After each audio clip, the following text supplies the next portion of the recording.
Mount এভারেস্টের তাপমাত্রা -22°C মতো, আর সেখানে তৈরি করা হলো রেস্তোরাঁ। বিশ্বাস হচ্ছে না? এভারেস্টের বেস ক্যাম্পে অস্থায়ী একটি রেস্তোরাঁ খুলেছেন কোপেনহেগেনের শেফ জেমস শারম্যান। সঙ্গে আছেন তার 4 বন্ধু। পৃথিবীর 20টি দেশে এই 20 মাস ধরে ঘুরবেন শারম্যান।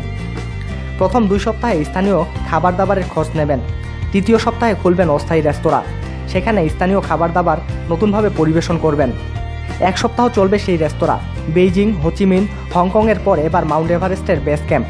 10 থেকে 23 ডিসেম্বর এই 14 দিনের খানাপিনা সফর। 15 জন এই সফরে অংশ নিতে পারবেন। জনপ্রতি একজনকে ট্রেকিংয়ের জন্য গুনতে হবে $1050। রাত দিনের খাওয়ার খরচ আলাদা। 29 তারিখ থেকে অগ্রিম জমা দেওয়ার শেষ দিন। 10 ডিসেম্বর কাঠমান্ডু থেকে লুকনা বিমানবন্দরে অবতরণ। 23 তারিখ আবার কাঠমান্ডুতে ফেরত। এরপর ভারতে চা বাগানের মধ্য দিয়ে যাতায়াতকারী ট্রেনে খাবার পরিবেশনের ইচ্ছা আছে বলে জানান শারম্যান। এ সম্পর্কে আরও বিস্তারিত জানার জন্য আমাদের সঙ্গেই থাকুন আর সাবস্ক্রাইব করুন।